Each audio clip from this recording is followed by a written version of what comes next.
You won't be joining the family trip because it's not fun when there are other people around. But hey, I might bring you a souvenir if I remember, said my mother-in-law cheerfully on the phone. I was supposed to go on the trip with my in-laws and husband, but I got left behind. Since we got married, my mother-in-law, who really loves her son, never misses a chance to make a sarcastic comment or nag me to stay home. This is becoming a problem. When I told her about it, my mother-in-law just laughed, almost like she was making fun of me. Is that a problem? Too bad for you. Consider it a punishment for not listening to my advice. And then she hung up, saying it's not my problem but yours, right? I'm Jessica, a 30-year-old working housewife. I handle household chores and work part-time at the local supermarket. I've been married to my husband, Mike, for 3 years now. We met while working at the same company, though in different departments. We used to chat a lot on the same floor even before we started dating. Our connection deepened during a year-end party at the office. Despite being in different departments, I ended up sitting next to Mike. Since we were already close, our conversation flowed naturally. Mike excused himself to the bathroom at one point, and I was left listening to the lively chatter of the group next to us. Suddenly, a tipsy boss from another department began bothering me, insisting I drink more. Feeling unsure about how to handle it, Mike returned from the bathroom just in time. He saw what was happening, calmly placed his hands on the boss's shoulders, and guided him away to another table. After a bit, Mike came back to our table alone and asked, "That guy really can't handle his alcohol, can he?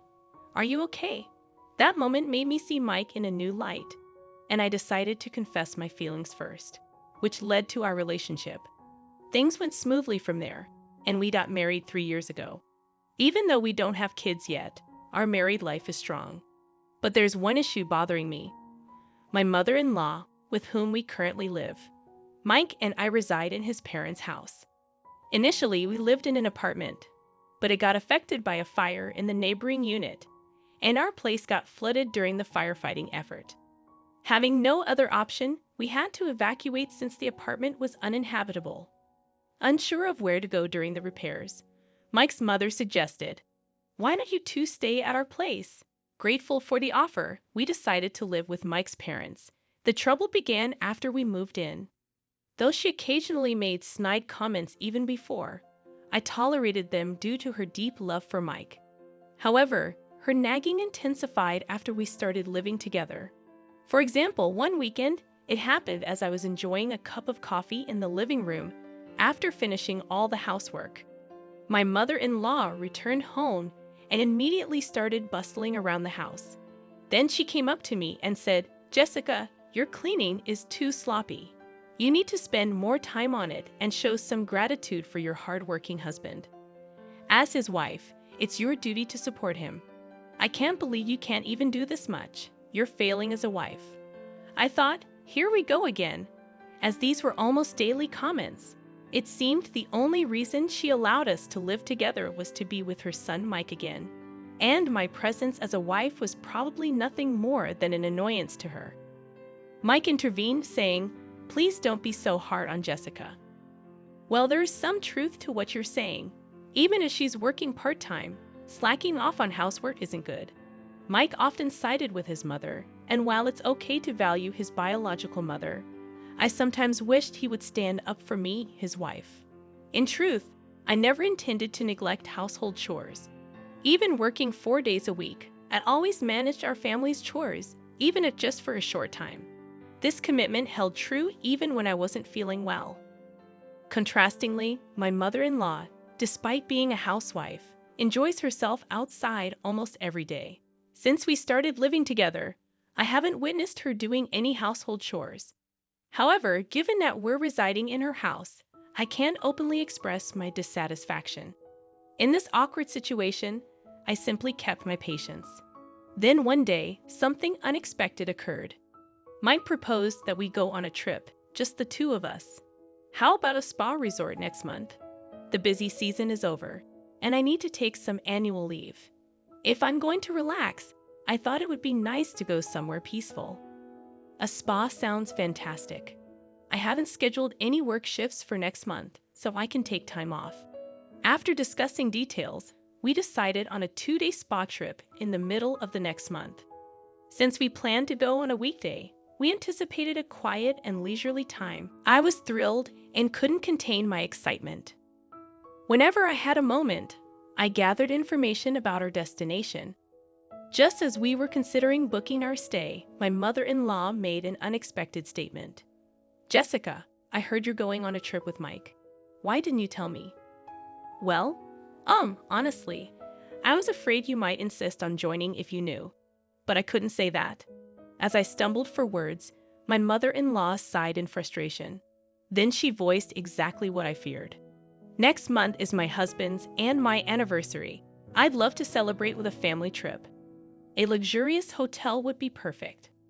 Like a child throwing a tantrum, my mother-in-law expressed her desire to go on the trip. Of course, I have no interest in going on a trip with my mother-in-law. But this time, Mike and I were considering going by ourselves. "How about we plan to go together next time?" I tried to be accommodating in my response, but my mother-in-law wouldn't relent, insisting it's not the same if it's not for our anniversary celebration.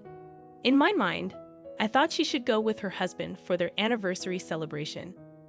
Just as I was about to express that, Mike walked in from work. "Mike, welcome home. I was just discussing the trip with Jessica."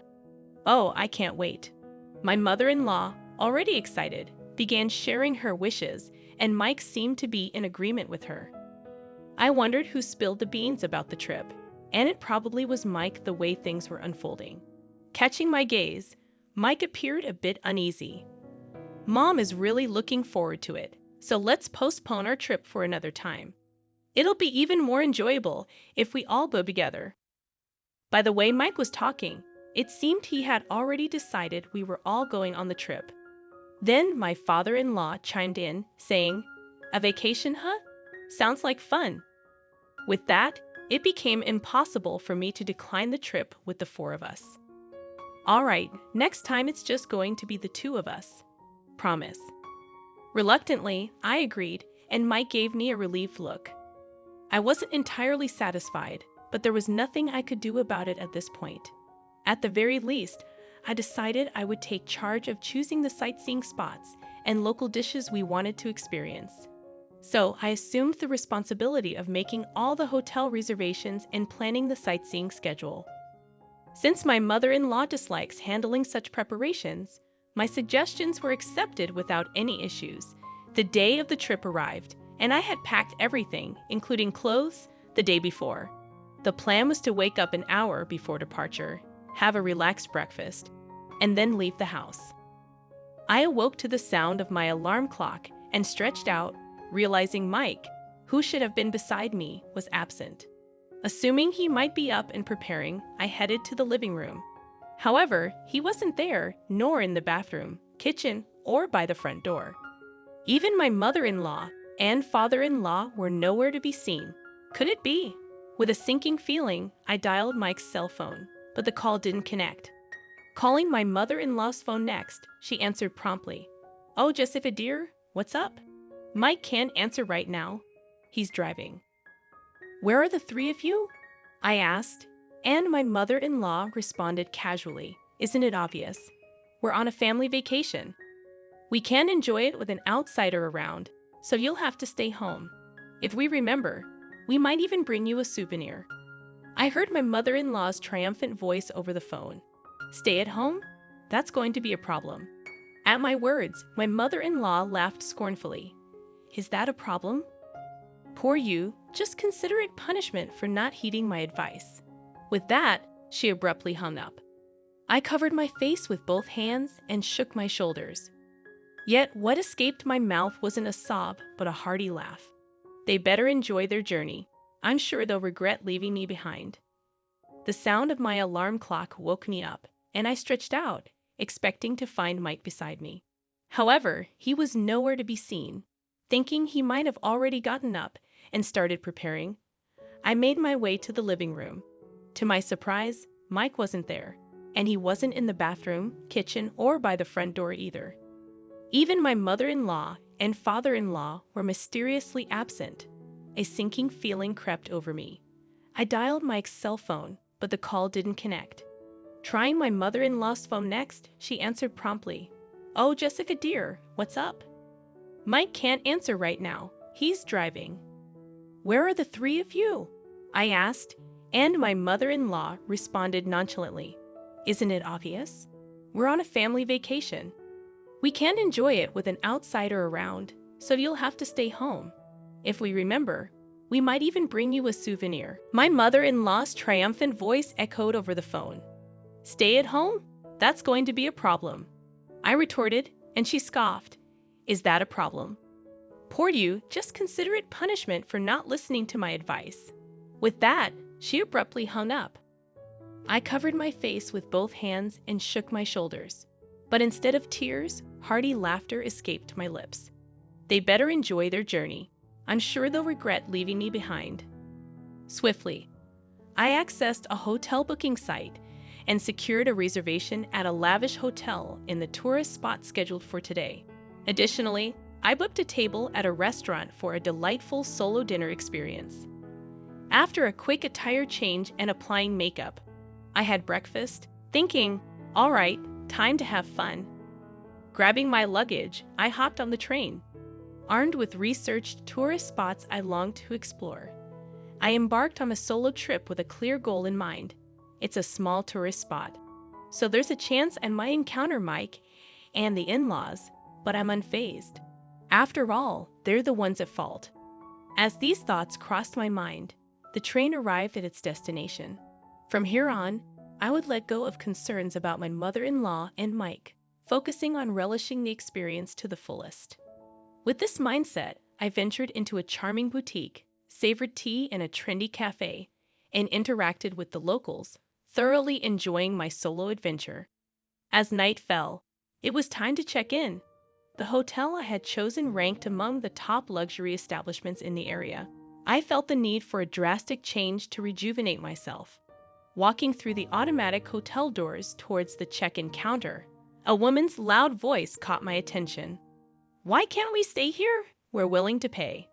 Upon closer inspection, I realized it was my mother-in-law causing the commotion.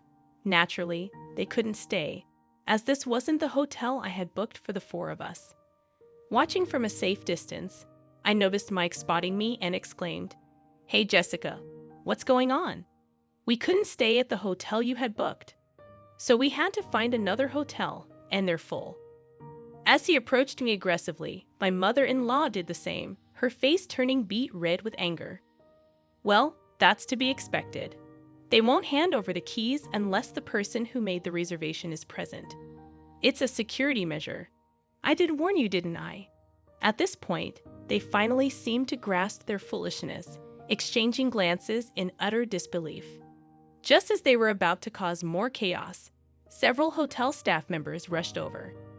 The sight of my mother-in-law being gently but firmly escorted out of the hotel was rather comical. Remember this, we will stay in a place far more luxurious than this hotel. Feeling somewhat relieved, I decided to proceed with my check-in, leaving my accommodation-less mother-in-law and Mike behind. After completing the check-in process, I was escorted to my room. With its immaculate decor and opulent interior, it felt like I was in a dream. After placing my luggage down, I opted to explore the hotel. After a leisurely stroll, I returned to the check-in lobby, where guests kept arriving. I settled on a sofa and lost myself in thought for a while. As I sat there, a pair of young women settled beside me, animatedly sharing their impressions of the hotel. Their conversation took an interesting turn. "Hey, have you heard about the hotel near the station? There's a pretty spooky rumor going around. Supposedly, you can hear hallucinations in the second-floor room, and all your belongings get stolen. And not just that, there's even a case where someone died, and nobody knows who did it to this day. We're fortunate to be staying here, aren't we? Is that for real? But why hasn't anyone been arrested? You call the police in a situation like that, right? Well, there are rumors that the hotel staff are involved too. So creepy." What a chilling story. Glancing at the time, I realized it was nearly the hour for my dinner reservation. I swiftly got up and hurried to the restaurant. Ah, That was so satisfying. After relishing dinner, I returned to the hotel, took a relaxing bath, changed into my pajamas, and was watching TV when my smartphone notified me of an incoming call. "Hello, we found a hotel we can stay in. It's super comfortable. Too bad you can't stay here with us. Well, we'll enjoy it twice as much for you, so no worries." It was my cheerful mother-in-law on the line. "Huh, is that so? You're fortunate to have found a place on such short notice." My response was nonchalant, prompting my mother-in-law to continue. "Isn't it? It's quiet and easy to spend time because there are hardly any other guests. It's close to the tourist spot and is a beautiful hotel. I wonder why that is." That's when it dawned on me. Could it be the hotel near the station? That's right. What about it? I recalled the unsettling story I overheard in the hotel lobby before heading to dinner. "I think you should run." While I didn't necessarily believe the rumor, there's often a grain of truth in these tales. However, my mother-in-law dismissed my comment with laughter. "Are you jealous of us staying at a good place? Well then, be regretful. Bye." Once again, she unilaterally ended the call, and I had no desire to call her back. Having offered my advice and fulfilled my duty, I powered off my smartphone.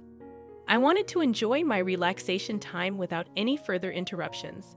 After that, I spent a leisurely evening and peacefully drifted into a comfortable sleep. The next day, after checking out of the hotel, I visited the tourist spots I missed the day before and returned home as the sun was setting. Light spilled from the windows of the house, indicating the return of the three of them. "I'm home." I deliberately announced my return in my usual manner. Upon opening the door to the living room, all three started talking simultaneously. Though taken aback, I managed to calm them down. Then my mother-in-law began recounting the incident from the previous night. After the three had gone to sleep, there were rustling sounds, and my mother-in-law reported hearing someone entering the room. Paralyzed by fear, she quietly stayed in bed as the intruder seemed to wander around the room for about 10 minutes before departing silently. Relieved, my mother-in-law went back to sleep, only to wake up the next morning and discover that all their belongings, including wallets and smartphones, were gone. The only items left were the coin pouch and key holder that Mike had placed in his jacket's inside pocket. In a state of panic, they reported the incident to the hotel staff, only to be coldly told, "Please pay for the room at least," without any effort to involve the police. Faced with this dilemma, the distressed trio used the remaining coins in Mike's possession to make a call from a public phone to a nearby relative, seeking assistance. Fortunately, the relative arrived promptly, covering the hotel charges and ensuring their safe return home. While they mentioned intentions to report the incident to the police soon, their frustration turned towards me. "If only you had earnestly warned us to leave, we wouldn't be in this mess." Exactly. You share some responsibility for this, Jessica. What do you plan to do about it? Yet, if my in-laws hadn't left me behind for their trip, this wouldn't have occurred in the first place. When I candidly expressed this sentiment, Mike erupted in anger. "Shut up. You're just the wife. Don't get cheeky. We're getting a divorce. I can't put up with you anymore." I was too stunned to respond. Silently, I went to our bedroom, retrieved something from the cabinet, and returned to the living room to reveal it to Mike. Divorce. Fine by me. I don't need a husband who won't protect his mistreated wife. Mike's complexion turned pale. What I presented were the divorce papers prepared by a lawyer, as I had been anticipating this day. Perhaps not expecting my agreement, Mike was flustered. No, maybe we should think about it a little more." However, my mother-in-law seized the opportunity to push Mike towards the divorce. "You should just get rid of such a horrible wife. Your mom will find you someone new." Unable to resist his mother's influence, Mike eventually consented to the divorce. "Well then, goodbye. Please enjoy your life with your beloved family." Ignoring Mike, who was breaking down, I left the house. Later, through my lawyer, I submitted the divorce papers, and the divorce was successfully finalized. Despite Mike's pitiful pleas for reconciliation, I steadfastly ignored them all. I'm going to protect Jessica from now on, he claimed. Unfortunately, it was too late. On the flip side, my mother-in-law, who had successfully rid herself of me, initially appeared to be in good spirits. However, her joy was short-lived. The news of the divorce and the end of their shared living arrangement spread throughout the neighborhood. The gossip mongers connected it to her mistreatment of me, unveiling her unpleasant character. People in the community began pointing fingers at her, and the prospect of finding a new wife for Mike seemed to lose its urgency. I returned to my hometown and secured a new job through a friend's recommendation. I've had my fill of marriage for now. It seems like I'll relish the freedom of being single for a while.